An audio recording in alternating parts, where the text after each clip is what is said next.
C'est une petite cour banale derrière un pavillon de banlieue aux volets tirés. À quelques mètres seulement de la maison des associations et du lycée Saint-Exupéry de Mantes-la-Jolie, Yvelines, où étudient quelques 1400 élèves. Qui pourrait deviner, sous cette pluie battante, la scène glaçante qui s'est jouée là hier.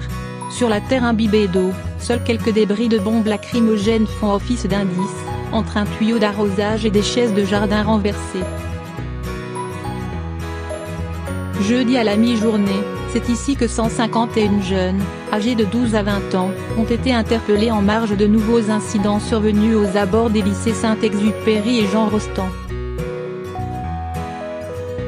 En attendant de les conduire dans divers commissariats du département, les forces de l'ordre en tenue anti-émeute ont contraint les élèves à se mettre à genoux, les mains derrière la tête ou entravés dans le dos avec des rissons. Certains le visage face au mur, dans un silence absolu. Seule une voix, probablement celle d'un policier, se fait entendre. Voilà, une classe qui se tient sage. La scène, filmée et amplement relayée sur les réseaux sociaux, fait depuis scandale. À gauche, de nombreux politiques se sont indignés de ce traitement jugé humiliant. Un des principaux syndicats lycéens, l'UNL, a annoncé déposer plainte, tandis que le défenseur des droits, Jacques Toubon, a annoncé ouvrir une enquête pour déterminer les conditions dans lesquelles se sont déroulées ces interpellations de lycéens. Reconnaissant que ces images puissent être choquantes, le ministre de l'Éducation Jean-Michel Blanquer a néanmoins invoqué un climat de violence exceptionnel, quand le ministre de l'Intérieur, lui, a justifié ces interpellations massives par la nature de ces véritables violences urbaines. Je sais même pas pourquoi ils nous ont arrêtés. Ils nous ont traités comme des chiens, lâche Ayoub, 15 ans, à l'abri dans la voiture de son frère sur le parking face à Saint-Ex. C'est la première fois que cet élève en DIMA, dispositif d'initiation au métier en alternance, à Jean Rostand amaille avec la police. Il dit être resté les mains derrière la nuque, environ une demi-heure, 45 minutes.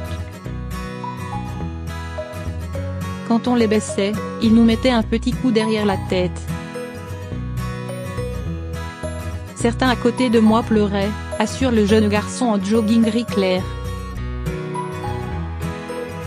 Comme beaucoup de ses camarades, ce mineur vivant quartier des Garennes est sorti du commissariat de Versailles, jeudi soir, avec un rappel à la loi. C'est sa mère qui est venue le récupérer. Je suis puni de sortir, lâche-t-il dépité. Elle a cru les forces de l'ordre. Aujourd'hui, j'ai la haine contre eux. Franchement, la position dans laquelle ils les ont mis, on dirait Dick, lâche son pote à l'arrière de la voiture. Nadir, 36 ans, a tout vu depuis son snack. Les lycéens, il les connaît bien, ils viennent manger chez lui tous les jours. C'est normal qu'il y ait des interpellations, mais il y a des façons de faire. Ce n'est pas normal, estime celui qui était intervenu quelques heures plus tôt pour éteindre le début d'incendie d'une voiture. Ça fait 3 jours que ça montait, j'espère que ça va se calmer, dit-il. À quelques centaines de mètres de son fast-food, on aperçoit la carcasse d'un véhicule carbonisé. Croisée sur le parking face au lycée, une mère dont le fils de 16 ans est scolarisé à Jean Rostand était présente, ce vendredi matin, pour le rassemblement organisé entre parents d'élèves interpellés, professeurs et responsables associatifs. Il fallait faire un exemple. La violence que ces mômes se prennent. Jamais on n'aurait fait ça dans le 8e arrondissement de Paris, estime SA, qui ne décolère pas. En tant qu'habitant des quartiers populaires, on sait que la police réprime de manière différente. Ces gamins ont été traités de cette manière parce que nous sommes à Mantes-la-Jolie.